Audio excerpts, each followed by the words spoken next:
Floor polish, enough said. Oh, tell me about it. I was going to do a whole video on floor polish, and my feeling is leave it on the shelf at the store or under the cabinet and use it on your floors. Don't put it on your models. That's all I'm going to say. There's no need. There used to be. I understood it way in the back of the day. I even did it. It's freaking pointless now. There's too much good product up there for reasonable price for us to do good, clear jobs on our models. Again, reverting back to Brandon, yes, it's just like with the number 11 blade, or what Brandon was getting to is you pay $30 for a kit. Why are you going to cheapen out on the finish? You want to have your best possible finish and enjoy the model and be happy with it. Use the right stuff. Don't use that. And then we can get into Krylon. And I'm stealing this from another YouTuber. Don, please, if you watch my videos, please forgive me. I'm trying to give you a shout out. What I'm going to say is you did a great video. I totally agree with you. Check his Don Yost. Guys, I'm going to have to look this up. Felix, I got to put you down. I'm sorry, buddy. So it was Don at Scale Model Techniques. I can't remember if it was Yost or I can't remember his last name. Please forgive me. But Don at Scale Model Techniques, he did a video. I'm going to put a link in the description below of that video. It's a good one. He goes on about this whole subject with using Rust-Oleum paint. And what he says is it's for lawn furniture. And it's true. It's not for your model cars. It's all about the formulating. He had a lot of good things that I think are really big and rampant in our hobby, and I agree with him on that. Check it out. I'm not going to just go over what he said. Just go check his video out. It's pretty cool. He's another guy who speaks his mind on the hobby and says a lot of things that are unpopular, and I pretty much agree with him on a lot of things he says, and he's right. And just don't do it. I think he even did a video on the future floor polish crap, garbage, junk. Don't do it. That's how I feel about it. It's always coming up on the groups. It went away for a while because we do have such better stuff. It's like, really, guys, I understand you're trying to find something cheap, but it's not worth it. How much are you spending for your kits? Why do you do that? You got to, or even if you got yourself a good deal on an old kit that if you try to find it again is expensive. Why would you want to ruin it? I see you guys with these disasters and you're so upset. Don't put yourself through that. Just get the proper stuff. I tell you what, if you do want to use out a can, you're not going to lose by just spend the money, go to the hobby shop or order it. Tamiya Clear is such the best sure thing for you just want to shoot something rattle can. Just do that. Trust me. Trust me on that. Don't worry about the economics so much. I know we got to worry about money, but please just enjoy your hobby and be happy with your result. You will be happy if you use Tamiya spray cans. Really, if you don't want to go through trouble, you don't want to deal with mixing, the easiest and best result. You're not going to get a better result. I don't care what anybody says. I've got kits over there that are cleared with that stuff that they don't look as good as my model builds that I cleared using a gun and 2K or whatever the heck, you use automotive. That's it. Automotive clear. That's the top way to go. But if you don't want to go that direction, I definitely would go with the Tamiya. And you can buff Tamiya out because it's a synthetic lacquer base. So it's a good clear and it doesn't yellow. I've got kits that have had Tamiya Clear forever on them, and I'm pretty pleased with it. So that's my story. I'm sticking to it. Do we have any more? Has anybody put any more up in this time that I've been going on? Let's just take one last look. Oh, geez, there were more. Okay. I hate it when kits are molded in color. Ditto. I hate it too. I can't stand it. It drives me out of my mind. I hate it a lot. It sucks, and I hate it. It's just easier to paint a model that's molded in gray, light tan, or white. It's easier. Black, I can live with it. I don't like it as much. But when you got some colors, there are some invasive colors that it is a bear to block it from leaching through, no matter how much other stuff. Everything's been tried, and it's just nothing is a sure thing. It's a hit and miss, whether that yellow, that green. But AMT, round 2, will you please frickin' stop with it? Kids aren't building these models. Damn it, we want to paint them. Stop screwing them up for us. There, I said it. All right. I hate it. Why does it hurt when I pee? Thank you, Doug. Thank you very much. I think you need to go see a doctor. That was my friend, Doug Johnson. Who has control over the Monogram name brand now? And why aren't they repopping the Tom Daniels kits? Well, Monogram is basically was bought as a group, Revell, Monogram, all that stuff, by a German company from Hobbyco. Hobbyco was an American company that had to sell out, and they sold it to Quantum Capital Partners.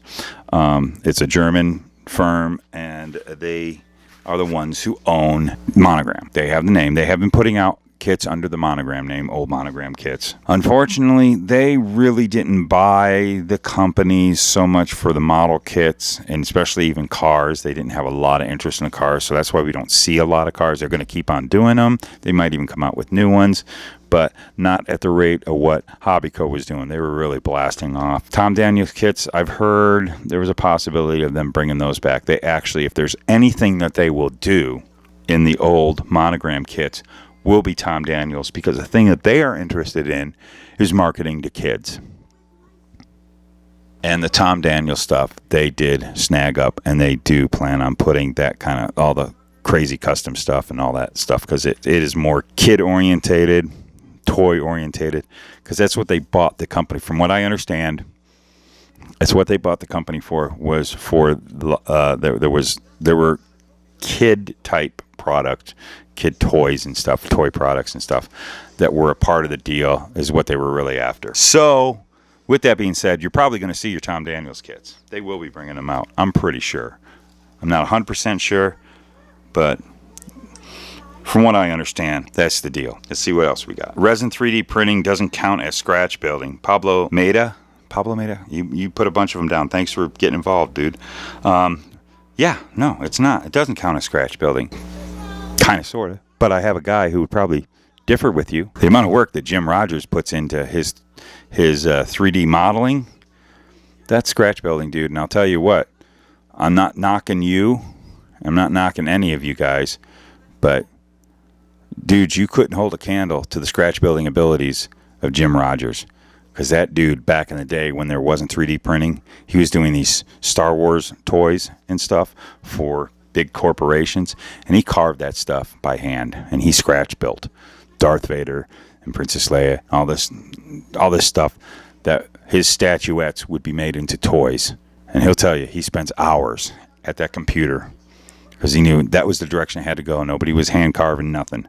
So he is scratch building in the cyber world and busting his ass and coming up with beautiful stuff, and then it gets printed. So you're right and you're wrong. It depends on who it, as far as just getting a part, getting the program, stick it in your 3D printer and it popping up.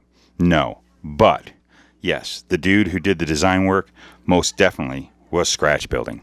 So you're right and you're wrong. And another one from Pablo is, what's with people stashing multiples of the same kit? This is how this goes. Okay? I have multiples. Multiples. If you can look back there. You see over there? I got multiples of the same kit. I'll buy 1, 2s, 3s, 5s, however many I want. Because as cars are individuals, and you can have one car, say you take a 79 Camaro or something. Look at that. Look at all those late 70s Camaros I have there. Because I want to do a drag one. I want to do a stock car one. I want to do a street hot rod, just a stock one. You know, you got factory stock ones. So I have this idea of building 4 different versions of a 1978, 79 Camaro. Or sometimes you have multiple kits because that particular chassis, like a lot of NASCAR stuff and different race car stuff, like a ton of the drag pro stocks, I have the same pro stock, a bunch of them. Because there's different pro stocks I could build, but I can also take that chassis and put a different body on it. That's why us hoarders have multiple kits.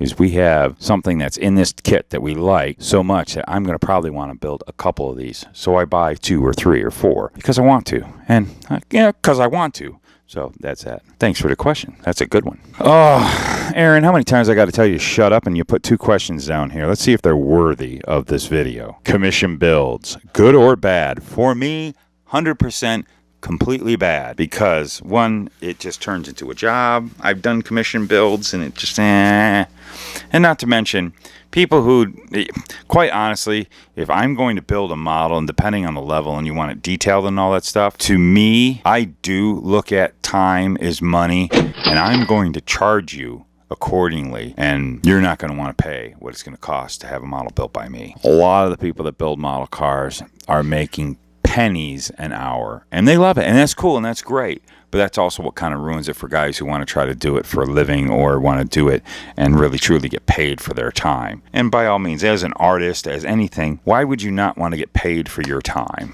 Okay, I just love building models. It's a love for the hobby. You know, I'm having a good time, and it was fun building this guy. And I've done that. And I did one time, I actually approached a dude who had this really cool 70s drag car, and he just mentioned it. It was on some group years ago, you know, Yahoo group. And I said to him, you know, dude, it would be fun. I want to build, and it was just a slammer too. I didn't do any detail. There was no engine. He didn't care. He says, well, how much would you do it? And I threw him a price. It was really super cheap, and he was cool about it. And it was cool. I happened to use, you know, an old kit, that Monogram 66 Malibu flip nose. I used that kit to do this really cool car. He actually still owned it up at that time. I did that because it was just, I don't know, I liked the dude and all that. But it's very rare I would ever do something like that. I've had people want me to build models of their race cars and stuff. It's usually always a race car. The amount of time it puts into it, for me, I'm going to charge you. You're not going to want to pay thousands of dollars for a model. And that's what it really, truly takes when you sit there and think about, you put 500 hours. I mean, how many hours do you put into building a really highly detailed model? And then and lots of times, because you're making it custom for this person, you got to come up with the graphics, decals, and stuff like that. Yeah, no, not a big commission build fan, unless somebody's really willing to fork out the cash, and I'm willing to commit the time and I end up pulling what little hair I have. I yank right out of my frickin' head when I do those. And then, why hasn't your concierge been in a video lately? Because he doesn't know how to shut the heck up. He's talking about himself. That's Aaron. Aaron, I just put you in my first 2 unpodcasts. And you want more? Here, I'll tell you what. Here, you're in this video. There, are you happy? Leave me alone, psycho. All right, are there any more while we've been talking? Let's see. Oh, yeah. So, Brandon, shut up. He has a new concierge. It's a secret. Shh. That's Brandon saying to Aaron. And make your own YouTube channel. You're retired now. Let's see your builds, tips, and tricks in building those nice, nostalgic, funny cars. There you go, Aaron. Brandon White just schooled you. This video's gone in a different direction. Let's see. Robert Lucero. Is it an injustice to kit bash, swapping parts, wheels, body parts? There are some who say yes. And those people who say yes, hey, you know, it's personal preference. Heck no, man. That's the fun of model. If you don't, if that is like, if that's wrong to do, you know, be a tank builder. I'm not smashing on tank builders. All right? Be a tank builder, be a plane builder. That's the beauty of model cars, because model cars are just so versatile. You can do so much.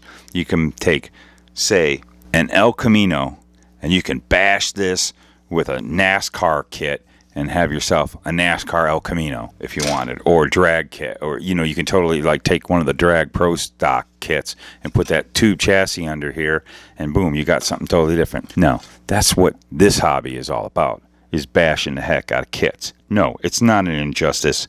It's the greatest thing in the world, and that goes back over to Pablo's thing about what's with people stashing multiple kits. Lots of times you got a kit that has the only kit that has these wheels. It's like there's a Porsche kit I keep buying mainly because of the wheels and tires. I just buy that kit because those wheels and tires are so cool, and I'm going to bash them into other kits one day, maybe, probably not. So, yeah, that's a good one. Thanks, Robert. Jeffrey Meyer just dropped in just now. Jeffrey Meyer says, will you do a recreation of that slap stain? Awesome again.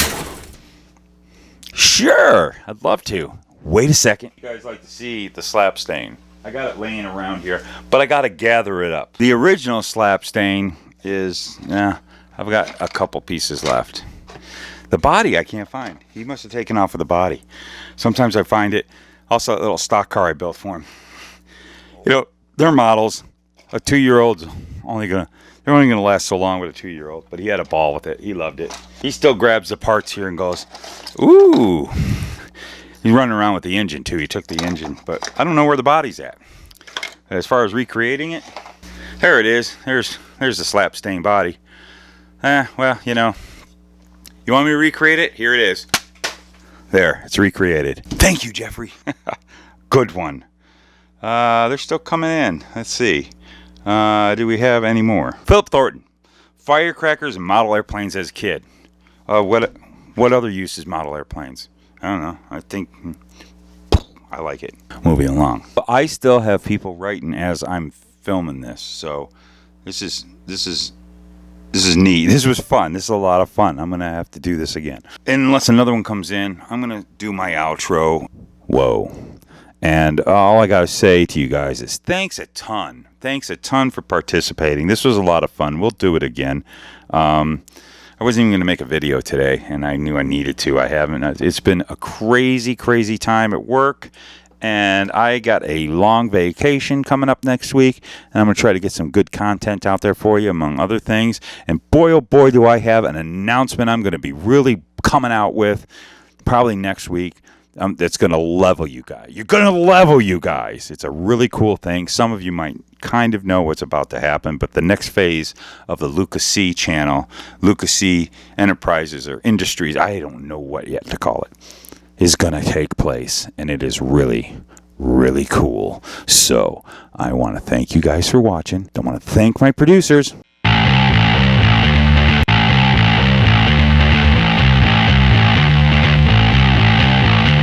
You guys are the best. Get onto my Teespring store. Buy the shirts. Buy the Shut Up Aaron shirt. That's a great one. You got to get that one. Get the cups, the mugs. I want to do some hats. I want to also do a shout out. I want to do a shout out. A big shout out to my buddy out there. I'm not going to say his name yet because I don't know if he wants anyone. Wants to be anonymous, but he's a pretty important guy over at Culloch Racing, and congratulations to Culloch Racing. AJ Allmendinger winning your first race of the season this year, and all 3 cars coming in the top 10, and my buddy was a big part of that, and he sent me some hats and shirts and stuff, and I want to thank you for that, pal. And congrats to Culloch Racing over there. What a cool whole story. If you guys are into NASCAR or pay attention to it, it's really neat. These guys, it's a fairly new race team, comes in the Xfinity series, and they are top of the game in that series. The only ones that beat them out are the guy, really the Cup teams that come down. But anyways, thanks a bunch, bud, for sending me the hats. So I'm sporting the first one. It's pretty cool. I got a couple more to wear in other videos. Thanks a bunch for watching. Thanks a bunch for supporting. You want to be a producer? Get onto the Patreon, become a producer. Actually, I'm going to go make a video for those guys only. That's what you get. I got something to say to them. I'm going to tell them the secret before I tell you. So, thanks a bunch. And remember, keep gluing those fingers together. Keep cutting that styrene. And we will see you in the next video.